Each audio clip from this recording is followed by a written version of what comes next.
기간 동안에는 마태복음 26장, 27장 두 장을 보는데 이게 챕터는 이게 두 장이지만 내용이 꽤 많습니다. 왜냐하면 예수님이 고난 주간에 일어났던 일들을 다 기록해 놓은 것이기 때문에요. 그래서 오늘은 마태복음 26장 전반부, 내일은 또 후반부, 또 그리고 27장 이렇게 해서 넘어가 있는데요. 자, 1절을 한번 보겠습니다. 예수께서 이 말씀을 다 마치시고 제자들에게 이르시되, 자 이제 고난 주간을 준비하는 그 말씀을 마치시고 이제 제자들에게 이렇게 말씀하십니다. 2절, 너희가 아는 바와 같이 이틀이 지나면 유월절이라 인자가 십자가에 못 박히기 위하여 팔리리라 하시더라. 자, 이제 이틀이 지나면 유월절이다. 자, 유월절은 이스라엘 백성들한테 가장 중요한 3대 절기 가운데 하나입니다. 자, 이제 유월절이 지나면은 예수님께서 팔린다. 자, 이게 또 인자가 팔린다. 인자가 십자가에 못 박힌다는 건데, 이 인자라는 것은 글자 그대로 말하면은 사람의 아들입니다. 사람 인자의 아들 자자를 쓰니까. 그래서 이제 보통 이제 예수님께서 인자라고 말씀하실 때 사람들이 이 사람의 아들이다라고 말하는데, 사실 뭐 오늘 이 짧은 시간에 이걸 다 말씀드릴 수는 없겠지만은, 그리고 이 인자라는 말이 굉장히 중요한 예수님이 자기 자신에게 대한 호칭인데요. 글자의 의미를 말하면 사람의 아들이란 말이지만 원뜻은 하나님의 아들이란 뜻입니다. 사실은. 왜냐하면 다니엘서에 보면요, 나중에 이 땅에 메시아라 오는데 그 메시아라 올 분을 인자라 하리라 이렇게 분명히 정확하게 예시된 부분이 있습니다. 예언된 부분이 있습니다. 그 메시아로 오신다는 그 다니엘 선지자가 말했던 메시아가 오신다는 그 호칭이 인자라는 말을 예수님께서 스스로 자기에게 했습니다. 그 인자는 우리 한자로 쓰면 사람의 아들인데, 이 메시아로 오시는 바로 그분이 사람의 아들로 오셨지만은 원래는 하나님의 아들이라는 겁니다. 그래서 이렇게 쉽게 생각하면 됩니다. 인자가 사람의 아들이지만 원래는 하나님의 아들이라는 의미라는 겁니다. 그리고 예수님께서 인자라고 말할 때 내가 하나님의 아들이다, 바로 이 말입니다. 자, 그래서 인자가 십자가에 못 박히기 위하여 팔리리라. 언제 팔린다고요? 유월절 날에. 자, 예수님께서 여기서 팔린다는 말의 의미는 이제 고난을 당하고 십자가에 달려서 돌아가실 것이라는 바로 그 예수님의 고난에 대한 예언입니다. 자, 우리가 이미 앞에서 마태복음을 1장부터 차곡차곡 읽어가면은 예수님께서 이미 앞에서 몇 번이나 예수님께서 고난당하고 죽으시고 3일 만에 부활하실 것이라는 그 예수님의 고난과 죽음에 대해서 예수님께서 예언을 하셨습니다. 그 첫 번째가 이제 그 중에 하나 가장 중요한 사건이 어디였는가 하면은 예수님께서 그 제자들이 특별히 가이사 빌립보로 갈 때 베드로가 예수님에 대한 신앙 고백을 할 때 예수님께서 십자가에 달려 돌아가실 것인 걸 분명히 예언하시고 또 그 중간중간에도 예언을 했습니다. 이미 앞에서 마태복음을 읽어보면은 예수님께서 십자가에 달려 돌아가실 것이라는 것을 3번이나 예언을 하셨습니다. 이게 사실은 마태복음은 4번째 예언인데, 요 예언이 중요한 이유는 여기에 언제 팔릴 것이라는 그 타이밍을 말했다는 겁니다. 언제 팔리겠다고요? 유월절에. 자, 2절 보시기 바랍니다. 너희가 아는 바와 같이 이틀이 지나면 유월절이라. 이 유월절에 인자가, 즉 하나님의 아들이 십자가에 못 박히기 위하여서 팔릴 것이다. 십자가에 못 박고 죽을 것이다, 이 말입니다.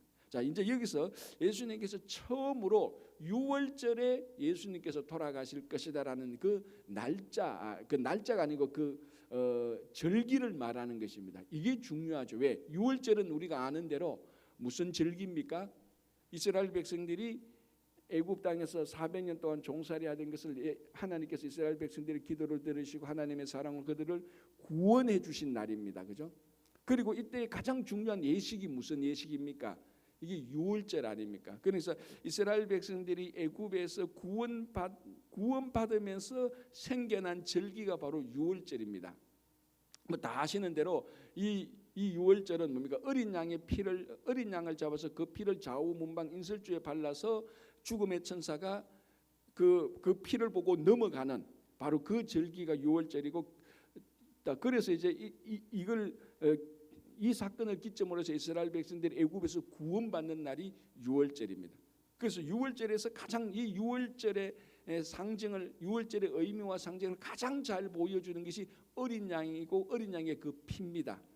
자, 그런데 예수님께서 바로 이 절기 6월절에 예수님께서 돌아가실 것이다. 그래서 사도 바울은 예수 그리스도를 6월절 어린 양이라고 직접적으로 선포를 하는 겁니다. 그리고 히브리서에서도 뭐라고 말합니까? 이제는 양과 염소의 피로 하나님께 나가지 않고 이제 예수 그리스도의 피로 예수님께 우리가 하나님께로 나간다는 그런 선포가 있는 거예요. 그리고 예수님께서 6월절에 돌아가신다. 이 6월절에 내가 팔릴 것이다. 그럼 예수님 스스로가 인자라고 말씀하시고 하나님의 아들이 드디어 이 6월절에 어린 양으로 하나님의 어린 양으로 오신 이분이 돌아가실 것이다. 자, 여기에는 가장 중요한 의미가 있죠. 그게 뭡니까? 구원자로 이 땅에 오셨고 이 사건이 우리를 구원할 것이라는 그런 의미가 있는 겁니다. 이스라엘 백성들이 애굽에서 구원받은 것처럼 이번에 예수 그리스도 6월절 그 어린 양을 완성하신 예수 그리스도의 죽음으로 인하여서 애굽과 같은 모든 죽음으로부터 온 인류가 구원을 받게 되는 사건이라는 이제 아주 장대한 장엄한 예수님의 선포가 들어가 있는 겁니다. 자, 한번 보시기 바랍니다. 그때에 자, 예수님께서 이제 제자들에게 6월절 날에 팔리기라 말씀하신 그때에 대제사장들과 백성의 장로들이 가야바라 하는 대제사장의 관청에 모여 예수를 흉계로 잡아 죽이려고 의논하되. 자, 우리가 마태복음을 보면 아니 또 이 복음서를 보면요, 결국 예수님에게 가장 대적했던 사람들, 이 사람들은 종교인들입니다. 정치가들도 아니고요, 비즈니스 하는 사람들도 아니에요, 교육가들도 아니고 뭐 공무원도 아니에요. 가장 예수님과 끝까지 대척해서 끝까지 예수님을 반대했던 사람들, 가장 종교인의 대표적인 상징을 가진 사람들, 그 바리새인들, 그 사람들은 이 사람들은 예수님께서 십자가에 달려 돌아가실 때까지도 계속 평행선을 그으면서 예수님에게 대적하는 겁니다. 자, 오늘도 여기서 예수님을 잡아 죽이려고 했던 이 사람들 가운데 정치가들이 없습니다. 학문을 하는 사람이 아니고 전부 다 종교 지도자들입니다. 우리가 말하면 가장 경건한 사람들, 가장 경건하다고 말하는 사람들, 그리고 오랫동안 율법을 연구한 사람들, 이 사람들이에요. 이 사람들이 모여가지고 예수님에게 반대하는 것, 이 문제가 아니고 잡아서 죽이려고 하는 겁니다. 우리가 보통 이런 행위들은 정치가들이나 전쟁에 대해서 군인들이 하는, 범죄자들이 하는 소행이지, 경건한 종교 지도자들은 이런 일들을 오히려 막고 방지하고 보호해야 될 사람들입니다. 그런데 이 사람들이 앞장서서 예수님을 잡아서 죽이려고 음모를 꾸미는 겁니다. 그러니까 여러분, 이게 뭘 알 수 있는가 하면은 우리 안에 삐뚤어진 왜곡된 종교성이 가장 무섭다는 겁니다. 이게 그러니까 잘못되면 어떻게 보면 양면이죠. 우리 안에 있는 종교성은 사실은 이건 결코 나쁜 게 아닙니다. 우리 안에 있는 종교성은 본능적으로 신을 의지하게 되고 신을 찾게 되는 것이 우리 안에 본능적인 종교성입니다. 그래서 이 종교성으로 인하여서 우리가 뭡니까? 그 경건을 좋아하게 되는 이런 것인데, 이게 왜곡이 되는 순간부터 이것이 정치가들이나 어떤 사람들보다 더 악독한 마음이 생기는 겁니다. 더 고집스러운 마음이 생기는 거죠. 더 어떻게 보면 흉측한 마음이 생기는 겁니다. 자, 예수님을 잡아 죽인 사람은 예수님을 엄모하고 그 사람을 죽이자는 것은 로마 사람들이 아니에요. 로마 군인들이 아니었다면, 로마 정치가들이 아니고 같은 민족이고 같은 인종이고, 특별히 우리말로 하면 같은 종교를 가진 사람들이에요. 뭐 이 당시 유대교라는 종교라는 이런 말은 없었지만 지금 우리가 보면은 같은 종교, 같은 한 하나님을 믿었던 사람입니다. 이 사람들이 가지고 있는 그 종교성이 삐뚤어지게 될 때 이게 예수님을 잡아 죽이려고 하는 거예요.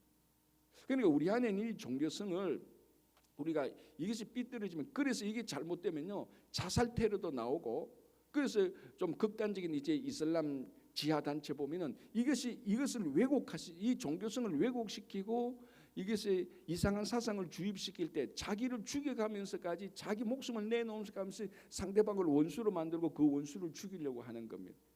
사실 그런 삐뚤어진 종교성이 오늘 보십시오. 이 사람들이 종교인이지만은 종교 지도자들입니다. 전부 다 대제사장들, 백성의 장로들, 그리고 그 가운데 대제사장의 가장 대표적인 사람은 가야바. 이 사람들이 모여가지고 이 사람들이 사실은 지금 예수님께서 십자가에서 달려 돌아가실 때도 6월절에 달려 돌아가실 이 참 의미를 안다면 이 사람들이 모여가지고 우리처럼 새벽 기도를 해야 될 사람들이에요. 진짜로. 예수님께서 이 땅에 오신 메시아가 곧 돌아가실 것이다. 이걸 우리가 어떻게 할고 그에 대한 회개와 어떤 뭡니까? 그에 대한 예방을 하고 그 주님을 보호하고 이렇게 해야 될 사람들이 앞장서서 예수님을 죽이려고 하는 우리 안에 삐뚤어진 종교성. 이게 그래서요 우리가 신앙생활하면서 가장 조심해야 되는 것은 우리 안에 이 삐뚤어진 종교성이 고차가 되는 것. 그게 이제 사도 바울인 우리 속에서 뭘 받는가 하면 율법의 고집을 본 겁니다. 율법의 고집을 본 거고 예수님께서 사회 갔을 때 복음서에서 그 율법의 항목 하나라도 지키지 않으면 나와는 다른 사람이 되고 그 항목을 지키지 않으면 나의 원수가 되는 겁니다. 그리고 그 사람을 비판하게 되고 정죄하게 되고 저 사람은 기도도 안 하는 사람이야. 말씀도 모르는 사람이야. 그러니까 진짜 기도를 하고 진짜 말씀을 아는 사람은 기도를 좀 부족하고 말씀을 좀 모르는 사람들을 긍휼히 여기는 것이지 그 사람들을 정죄하지는 않습니다. 그런데 우리 안에 이게 삐뚤어지면은 이 잘못된 신앙이 삐뚤어지면은 내가 원하는 이 신앙대로 가지 않는다면은 전부 다 나와는 종교적인 원수로 보고 비판하고 정죄하기 쉽습니다. 우리 안에. 그래서 우리 정말로 그것은 우리가 품고 그들을 긍휼히 여기는 그런 마음이 있어야 되는데 이 긍휼이 삐뚤어져 가지고 원수처럼 여기는 지금 그런 모습들이 전형이 나타나는 겁니다. 4절은 끔찍스럽죠. 그죠? 예수를 흉계로 잡아 죽이려고 의논하되. 그러니까 철저히 계획된 살인을 지금 하는 겁니다. 그죠? 한두 사람이 아니고 종교 지도자들. 자, 그래서 이 사람들이 5절에 말하기를 밀란이 날까 하노니 명절에는 하지 말자 하더라. 자, 이제 이런 전략을 짜면서 타이밍을 잡습니다. 언제 우리가 거사를 할 것인지, 언제 우리가 딱 작전을 짜서 예수를 잡아 죽일 것인지, 자 날짜를 잡자. 언제 할 것이냐, 이게 굉장히 중요하잖아요. 근데 이제 이때가 6월절이 가까우니까 야 6월절에는 우리 하지 말자. 왜? 6월절에는 이거 했다가 잘못했다가는 예수를 잘못 잡아 죽였다는 예수가 지금 사람들한테 많이 인기가 있으니까 이거 우리한테도 역풍이 불겠다. 그래서 밀란이 일어날까 해서 6월절은 하지 말자고 합니다. 자, 여기 사는 명절은 6월절이거든요. 6월절이 가까웠으니까. 그러니까 6월절에는 하지 말자라고 자기들이 결의를 하는 겁니다. 자, 이게 이제 굉장히 굉장히 아이러니한 것이 있죠. 이제 그 다음에 우리가 아시다시피 6월절에는 하지 말자고 이렇게 결의를 해놨는데 가룟 유다가 나타나서 6월절에 예수를 잡아 죽일 수 있도록 배반을 해버리는 겁니다. 얼마나 아이러니한 겁니까? 이 종교 지도자들은 예수님을 잡아주기 위해서 6월절 날은 하지 말자. 우리가 역풍이 분다 하는 이 판에 예수님의 제자 가운데 한 명이 가룟 유다가 또 대제사장 종교 지도자에서 내가 예수를 넘겨주니까 거사를 하자. 그래서 날짜를 잡은 게 바로 6월절이라는 겁니다. 그러니까 이 사람들이 자기들의 전략과 작전을 짜고 어떻게 해도 결국은 메시아가 죽는 그 타이밍 그것조차도 사람들이 이리저리 좌지우지하지 못하는 겁니다. 결국은 우리가 말씀드린 것처럼 하나님의 거룩한 구원의 역사 속에서 이 구원이 이루어지는 겁니다. 자, 그래서 밀란이 일어날까 명절에는 하지 말자 자기들이 이제 전략을 짰습니다. 자, 이때 이제 6절부터 보면은 아주 특별한 정말 아주 특별한 사건이 하나 일어납니다. 6절 예수께서 베다니 나병 환자 시몬의 집에 계실 때에 한 여자가 이제 이 사건에 대해서 우리가 이 여자가 우리가 저 보면 마리아가 나오고 이렇게 하는데 자 여기서는 일단 마태복음은 한 여자가 매우 귀한 향유 한 옥합을 가지고 나와서 식사하시는 예수의 머리에 부으니 자 이 향유 옥합이 이제 우리가 누가복음하고 이런 데 보면은 아마 이 여자의 결혼 지참금으로 많이 그 주석가들이 얘기를 하고 있습니다. 그러니까 이 향유가 여러 용도로 많이 쓰이거든요. 가장 쉽게 말하면 집에서 냄새 날 때도 그 향유를 뿌리고 집에 귀한 손님이 없으면 또 손님 오면 또 향유를 뿌려서 대접하기도 하고 또 가장 중요한 것은 사람의 시신이 썩으면 그 시신 썩는 냄새를 막기 위해서 향유를 또 사용하는 겁니다. 그래서 이게 굉장히 귀한 물품입니다. 예수님께서 이 땅에 탄생하실 때 동방박사들이 가지고 온 그 뭡니까 세 가지 선물 가운데서도 이 그 향품이 있었거든요. 굉장히 중요한 건데, 근데 예수님께서 베다니에 있는 나병 환자 시몬의 집에 있을 때 한 여자가 그냥 무턱대고 와서 자기가 가지고 있었던 이 향유 옥합을 예수님의 머리에서부터 다 붓기 시작하는 겁니다. 이것이 이제 보통 가격으로 따지면은 한 노동자의 1년 연봉으로 볼 수 있는 겁니다. 뭐 정확한 가격은 우리가 좀 달라질 수 있지만 대체로 보면은 그러면 뭐 요즘 우리식으로 말하면 최소한 7만 불에서 한 10만 불은 안 되겠습니까, 그죠? 7만 불에서 10만 불. 뭐 그부들한테는 별 돈이 아니지만 우리 서민들한테는 1년 연봉이니까 결코 작은 돈이 아닙니다. 그리고 자, 지금 여기서 베다니에 살고 하는 이런 여자들이 전부 다 부유한 사람들이 아니에요. 그냥 평범한 사람들입니다. 이 평범한 사람들에게서 1년 연봉을 한순간에 그대로 껴서 다 붓는다. 이거 보통 헌신이 아니지 않습니까? 그렇죠? 그래서 이 한 여인이 그것을 다 붓습니다. 자, 그러니까 가장 놀란 사람들이 예수님의 제자들입니다. 8절에 제자들이 보고 붕괴하여 이르되 무슨 의도로 이것을 허비하느냐. 자, 이 제자들이 그것을 보며 붕괴했다라고 말합니다. 자, 지금 이게 예수님께서 이제 십자가에 달려 돌아서 마지막 고난 주간 때에 이 굉장히 이상한 일들이 막 터집니다. 종교 지도자들이 예수님을 잡아 죽이려고 하고 또 그 제자들조차도 막 이 예수님에게 일어난 이 일에 대해서 붕괴하기도 하고. 자, 붕괴한 이유가 뭡니까? 이 한 여자가 옥합을 깨뜨리니까 이렇게 말합니다. 그 사람들 무슨 의도로 이것을 허비하느냐. 자, 겉으로 보면 다 허비하는 거 맞습니다. 이 향료 1년 연봉치나 되는 이 향유를 예수님의 머리에서 다 부어서 다 소비해 버리시니까 허비하는 것으로 보이는 겁니다. 자, 이럴 때는 사실 우리가요 향유 약간만 꺼내서 그 오시는 그 외부 손님에게 향유 약간만 뿌려도 향은 충분히 나는 겁니다. 그런데 이 여인은 약간을 뿌리는 것이고 그것을 전체 다를 예수님께 부어버리는 겁니다. 그러니까 이 의미의 참된 의미를 아직 알지 못하는 제자들에게 있어서는 정말로 허비하는 걸로, 우리말하면 아무 소용없는 일로 비치는 것입니다. 자, 그러면서 이제 이 사람들이 말해서 굉장히 거창한 명분을 말합니다. 9절에 이것을 비싼 값에 팔아 가난한 자들에게도 줄 수 있었겠도다 하거나. 자, 어떻게 보면은 굉장히 이 제자들이 사회적인 봉사와 섬김에 있어서 뛰어난 사람들처럼 보입니다. 얼핏 생각하면은 이 말이 논리적으로 전혀 틀린 말이 아닌 것 같기도 합니다. 야, 이 연봉 1년치 연봉은 한 7만 불에서 10만 불 되는 것을 왜 이거 향유에서 다 소비하느냐? 야, 지금 우리 주변에 가난한 사람들이 많은데 이거 가지고 구제하면 얼마나 좋으냐? 자, 이 말 자체는 전혀 틀린 게 아닙니다. 그래서 또 이 본문이 왜곡되면은 또 이상하게 뭐 사회적 구제를 해야 되느냐 말아야 되느냐 그게 어떠냐 이런 또 이상한 엇길로 갈 수 있는데, 지금 오늘 이 마태복음에서 향유를 예수님의 머리에 향유를 본 이 사건은 그 사건하고 본질적으로 다른 부분에 있다는 것을 우리가 알아야 되는 겁니다. 자, 요까지만 보면은 이 제자들의 말이 다 맞습니다. 야, 이 비싼 것을 한순간에 이렇게 허비할 수 있느냐? 이걸 잘 쓰자. 우리 지금 가난한 사람들이 많잖아요. 이 사람들에게 다 나누어 주면 얼마나 좋겠느냐? 좀 덧붙이자면, 야, 이게 우리가 하나님의 뜻대로 살아가는 게 아니냐?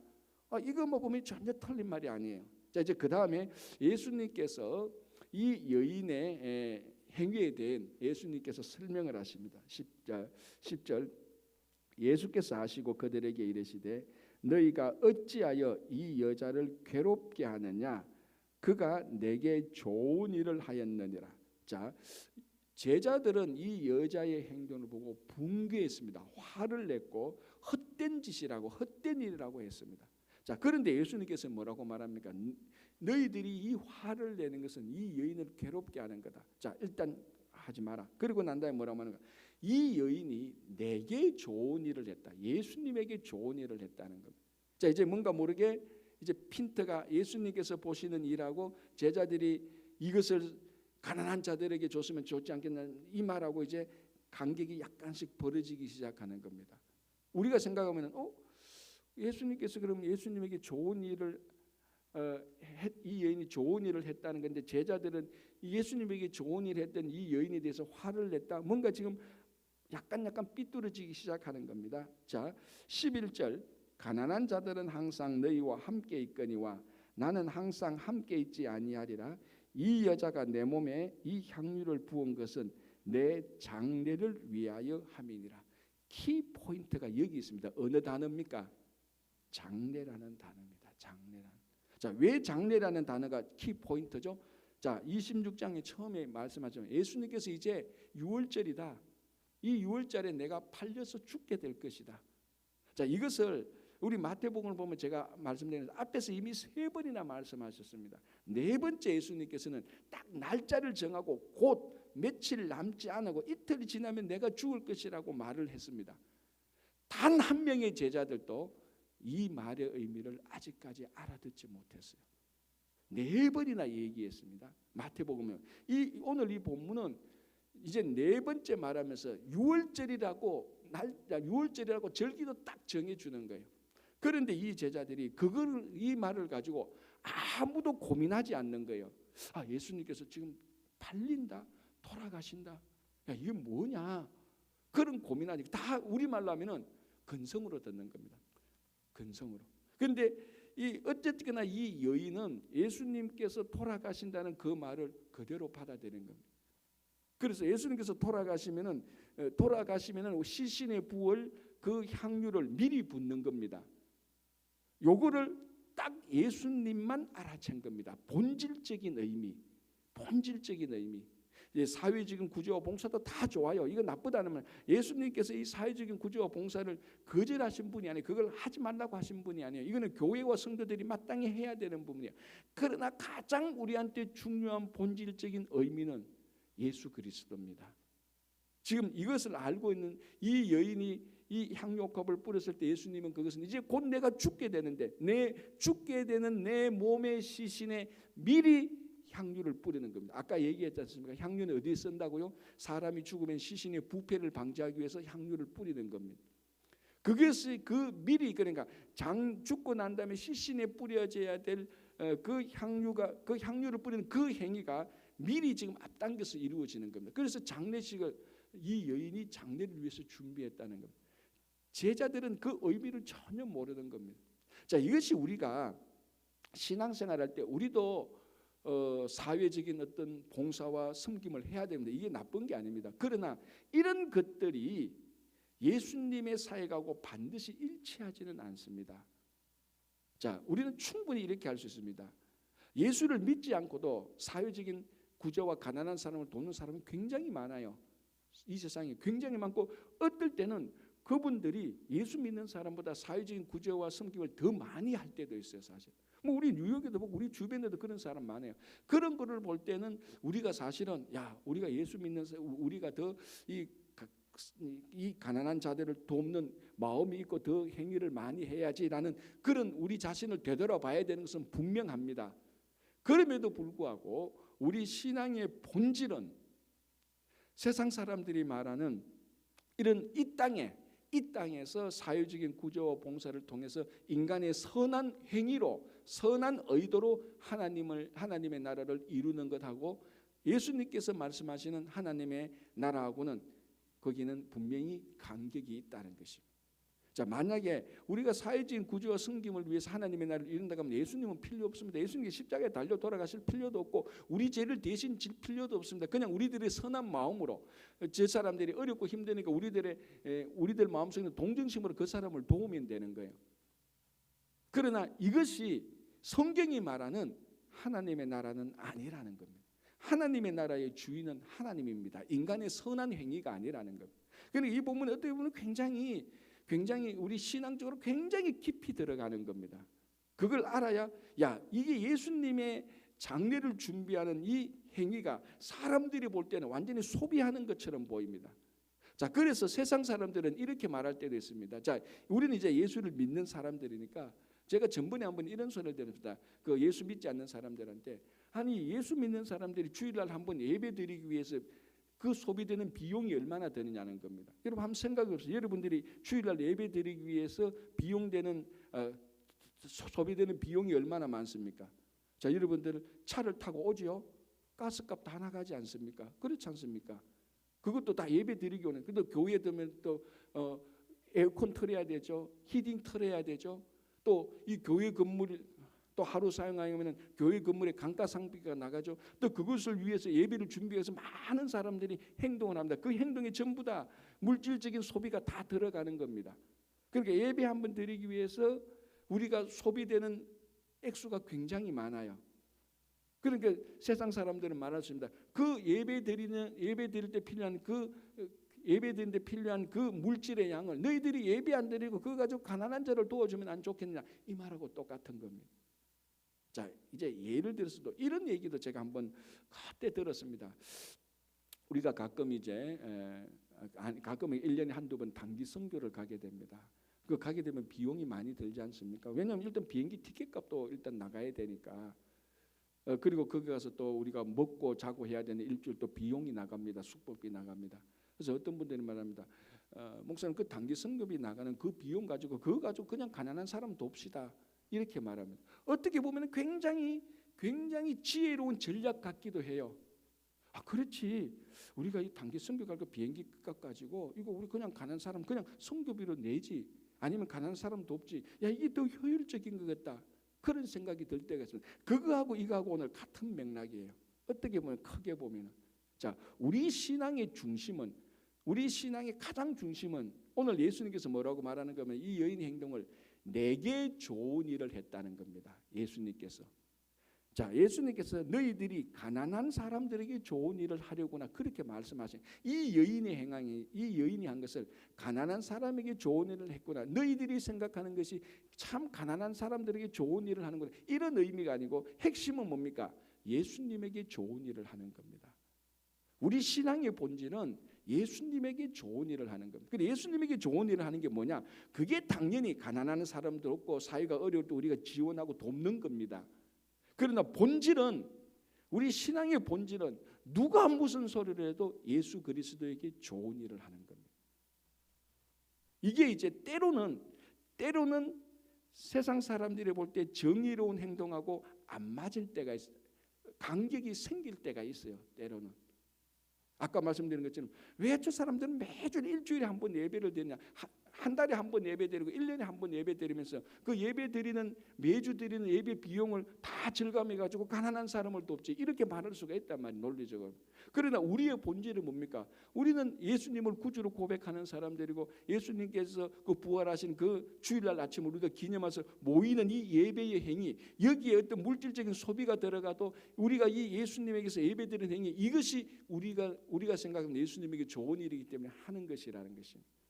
그러니까 이게 아까 말씀드린 깊게 들어가서 이걸 정확히 구별할 줄 알아야 되는 거예요. 얼핏 보면 제자들의 말이 하나도 틀린 거 없어요. 그러나 본질적으로 딱 들어가면 지금 이 제자들은 예수가 누군지 아직 전혀 모르는 거예요. 예수님께서 십자가에 달려 돌아가셔야 우리들의 죄 사함을 받고 구원의 역사적인 사건이 일어나는 겁니다. 그런데 이 여인만이 예수님의 장례를 준비하는 거예요. 다른 사람들은 전부 다 사회적으로 자기 의롭고 자기 선한 걸 막 하는 겁니다. 지금 예수님께서 계속해서 야, 내가 너희들을 죄를 대신 지고 십자가에 돌아가신다. 내가 오늘 유월절에 돌아간다. 너희들 유월절이 뭔지 아냐? 유월절이 뭐냐? 어린 양의 그 피로 이스라엘 백성들이 구원받은 것 아니냐? 내가 지금 그 어린 양의 피로 죽는다 그래도 이 사람들은 전혀 예수를 보지 않고 사회만 보고 있는 겁니다. 여기에 간격이 있다는 겁니다. 그리고 우리의 본질은 예수 그리스도를 통하여서 사회를 보는 거예요. 예수 그리스도를 통하여서 가난한 자들을 보는 겁니다. 그게 우리 신앙의 본질이에요. 그럴 때 더 가난한 자들이 진짜 잘 보이는 것이죠.